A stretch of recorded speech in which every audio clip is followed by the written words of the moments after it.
الله الرحمن الرحيم. أيها الإخوة والأخوات، السلام عليكم ورحمة الله وبركاته. أهلا وسهلا بكم من جديد في حلقة من برنامجكم بكل صراحة. موضوع هذه الحلقة أهم موضوع ربما يهم ويشغل الأمة الإسلامية كلها. سوف نتكلم عن أمر ذكره الله بالقرآن واهتم به النبي صلى الله عليه وآله وسلم، بل منذ فجر الدعوة والبعثة لهذا الدين كانت أول قبلة للمسلمين تجاه هذا المكان الذي سنتكلم عنه في هذه الحلقة. كل مسلم يعلم أن أول قبلة لنا حتى بعد الهجرة استمرت كانت للمسجد الأقصى، لبيت المقدس، تلك الأرض المشرفة التي يروى أن آدم بناها أو إبراهيم الخليل عليه السلام أبو الأنبياء بناها بعد الكعبة ب40 عاما. بل ما ذكر الله مسجدا في القرآن إلا المسجد الحرام والمسجد الأقصى، وجعل شرفا لهذه الأمة أن أسري بنبيها على البراق. يقول: أتيت البيت من المسجد الأقصى، يقول على البراق، يقول صلى الله عليه وآله وسلم: فربطته حيث يربط الأنبياء. وهناك حائط في المسجد الأقصى يسمى حائط البراق، يسمونه اليوم حائط المبكى. ما في شيء اسمه حائط المبكى، هذا كله كذب وتدليس وزور وبهتان. هم دينهم ضيعوه أصلا، جاءوا الآن يبحثون عن دين في مسجدنا وأولى قبلتنا. ربط النبي براقه ثم صلى بمن؟ صلى بالأنبياء. جمع الله الأنبياء والمرسلين كرامة لنبينا لتقود هذه الأمة كل الأمم ولتكون خير أمة أخرجت للناس.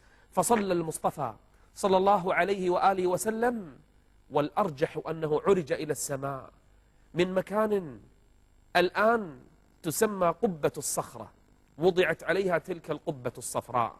المسجد الأقصى كبير، فيه المسجد القبلي من الجهة الجنوبية، راح تشوفونه بعد شوي، فيها قبة الصخرة، فيها المصلى المرواني، فيها مكان كان يسمى المتحف، فيه المدرسة، فيه حي المغاربة. 15 بوابة لهذا البيت ولهذه البقعة المباركة التي بارك الله فيها وما حولها ولأهلها. الله يقول عن إبراهيم ولوط: ونجيناه ولوطا إلى أين؟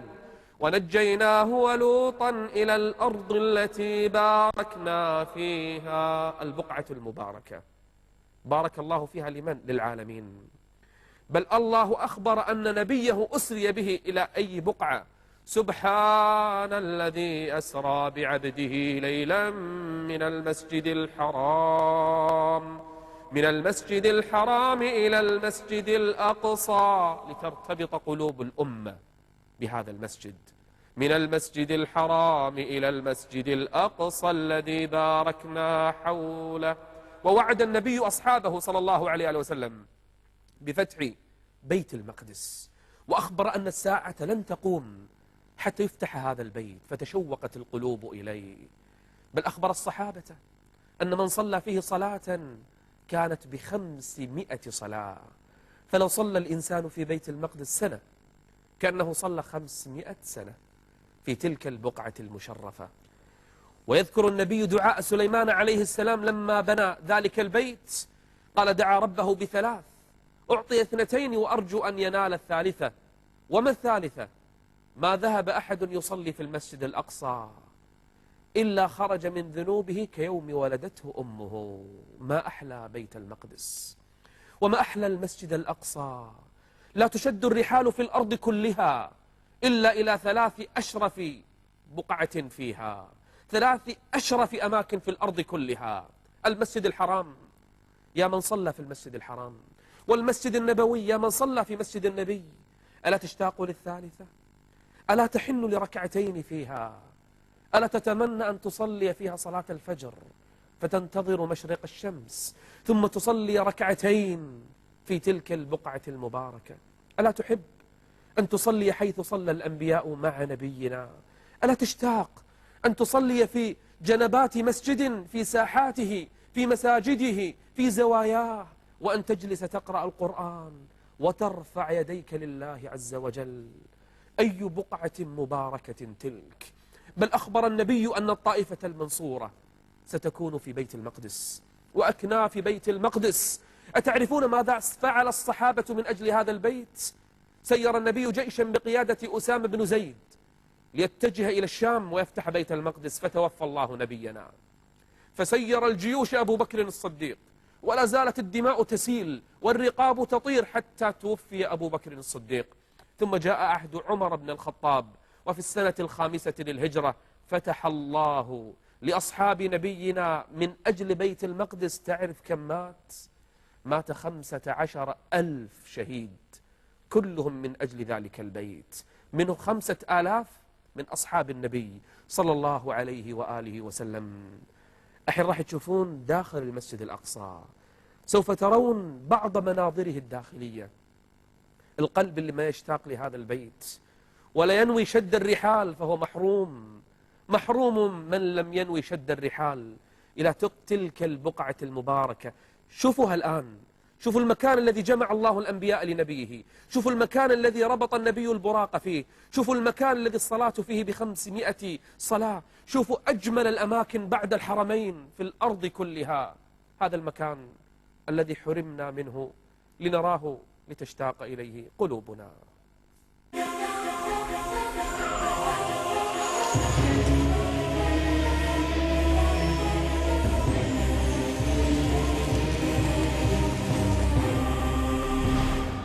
رسالة مشتاق. الله أكبر.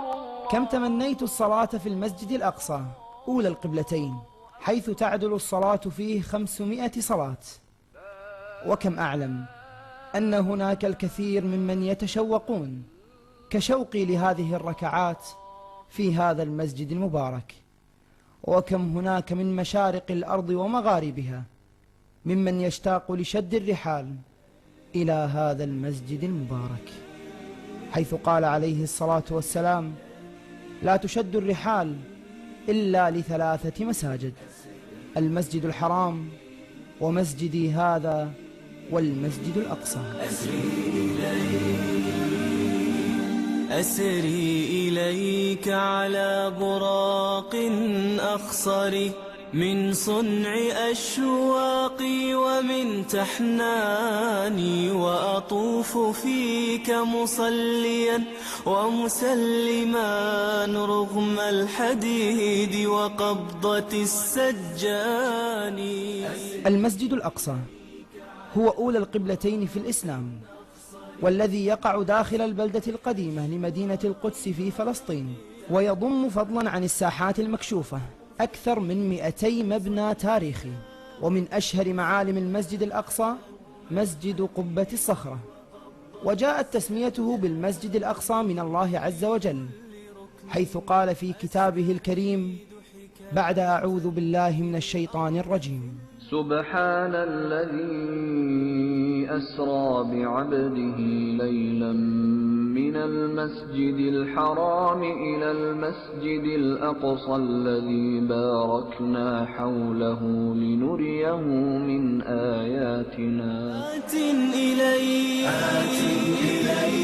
من الركام كأنني أسطورة أو مارد من جاني، أدري بأنك غاضب من أمة شغلت عن المضمون بالعنوان.